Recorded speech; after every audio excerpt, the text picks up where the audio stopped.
अस्सलाम वालेकुम। आज हम दोबारा से टीनेज की तरफ जा रहे हैं। टीनेज के प्रॉब्लम्स के बारे में हम एक पूरी सीरीज़ शुरू करेंगे इंशाल्लाह। तो आज का टॉपिक है हमारा बुलिंग।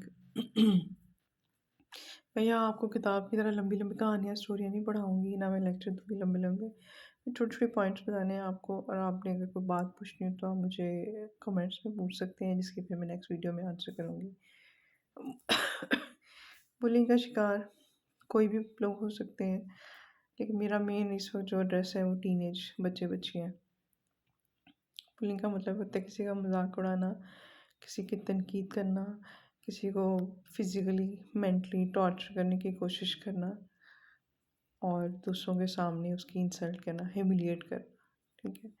अब इसकी डिफरेंट फॉर्म्स हो सकती हैं, जिसमें जहाँ फिजिकल मेंटल बुलिंग है वहाँ पे एक साइबर बुलिंग भी है, कि जिसमें आप किसी का फेक अकाउंट बना के या फेक तस्वीरें बना के उसके किसी के साथ अफेयर में शूट कर दें, उसके बारे में अनएथिकल मटेरियल पोस्ट कर दें। अब वो एक बहुत वास्ट टॉपिक है, तो हम आजकल स्कूल कॉलेज की जो बुलिंग है उस पे ज़्यादा फोकस करेंगे। पॉइंट सारे मेन वही होते हैं, उसको फिर आप खुद से अपने अपने स्टाइल के हिसाब से आप लर्न कर सकते हैं कि आप उसको कैसे हैंडल करना चाहते हैं। सबसे पहली बात कि मेरे बेटे बेटियों, जो बुलीज़ होते हैं ना, वो आपसे बेहतर नहीं होते।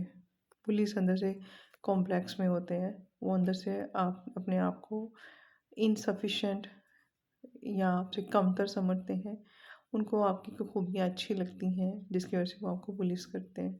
और सम टाइम आपकी इनोसेंस, आपकी खामोश रहने की तबीयत, आपकी हाई अचीवमेंट वाली हैबिट्स, ठीक है, उनको इरिटेट कर रही होती हैं। एक्चुअली वो खुद मरीज़ होते हैं। जो बुलीज़ होते हैं ना, वो मरीज़ होते हैं। उनकी या तो खुद बुलिंग हुई होती है, या वो किसी स्ट्रेस में होते हैं, या उनको घर में कोई अटेंशन नहीं मिल रही होती, या उनका माहौल इतना टॉक्सिक होता है कि उन्होंने टॉक्सिसिटी लर्न कर ली होती है। तो इसलिए एक बात समझ लें कि ये जो आपको बुलिंग कर रहे हैं ना, जो बुलीज़ हैं, ये मरीज़ हैं। उनके अंदर प्रॉब्लम है, उनको इलाज की ज़रूरत है। अगर आप उनकी वजह से डिस्टर्ब हो जाएँ, अगर आप उनकी वजह से खुद को कमतर महसूस करना शुरू कर दें, अपने अंदर कीड़े निकालना शुरू कर दें, तो यार से ये बात बंद कर दें। आप बहुत अच्छे इंसान हैं, सिर्फ़ ये है कि आप उस बुलिंग को अच्छा हैंडल नहीं कर पा रहे।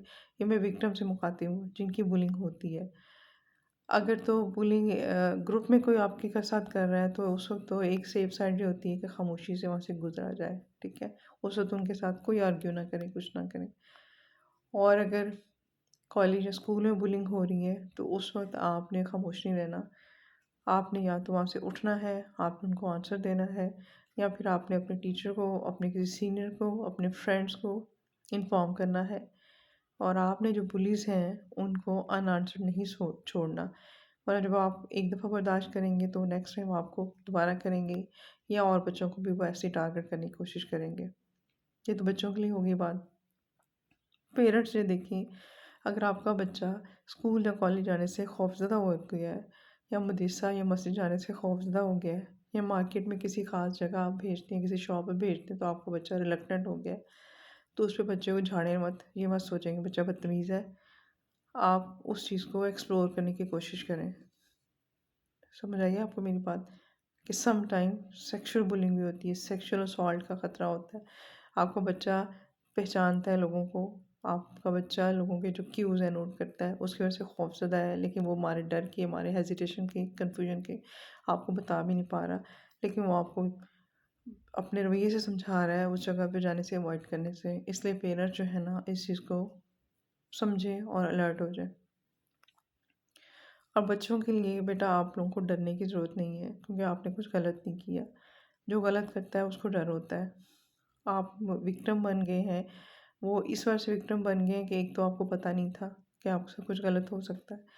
दूसरी बात ये कि आपको ये समझ नहीं आ रही, आप कन्फ्यूज़ हो गए, आपको ये समझ नहीं आ रही कि मैंने इसको हैंडल कैसे करना है।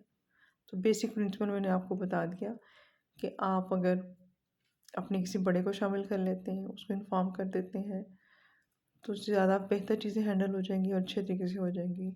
और अगर आप उस जगह से अवॉइड करते रहेंगे, तो इसका मतलब ये नहीं कि बुलिंग ख़त्म हो जाएगी ज़िंदगी में, किसी और जगह शुरू हो जाएगी। हर जगह ऐसे लोग होते हैं ना, हर तरह के लोग होते हैं, तो आपने इससे बचना सीखना है, इसको हैंडल करना सीखना है। आपको एंग्जाइटी होगी, एम्बैरेसमेंट होगी, गिल्ट होगा, खुद पे गुस्सा आएगा, फ्रस्ट्रेशन होगी कि मैंने ये क्यों बर्दाश्त किया सारा कुछ। और कई दफ़ा बच्चे जो हैं स्ट्रेस में आके सेल्फ हार्म शुरू कर देते हैं, पढ़ाई छोड़ देते हैं और गॉड फॉरबिड कुछ बच्चे सुसाइड कर लेते हैं इस बुलिंग के हाथों। तो टीचर्स भी प्लीज़ आप भी अलर्ट रहें।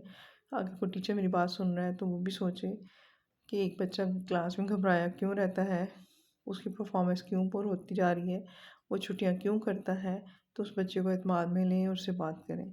और अगर बुलिंग के बारे में वो बात करता है या आप खुद उससे पूछें तो आपको पता चलता है कि उस बच्चे की बुलिंग हो रही है, तो फिर आप मामला अपने हाथ में लें। और जो पुलिस हैं बच्चे, उनको पहले खुद बताने की समझाने की कोशिश करें। और अगर वो आपकी बात नहीं मानते तो फिर उनके पेरेंट्स तक आप पहुँचें, उनको उनको शामिल करें और उनसे उनको भी बताएं कि उनका बच्चा जो है वो कुछ मिसकंडक्ट कर रहा है। और जो बच्चे विक्टिम हैं उनको रीअश्योर कराएं, उनको हमदर्दी दें, कॉन्फिडेंशियलिटी का ख्याल रखें और उस बच्चे की सेल्फ इस्टीम बिल्ड करें, उसको बुलिंग को हैंडल करना सिखाएं। वीडियो लंबी हो रही है, इंशाल्लाह फिर बात होगी।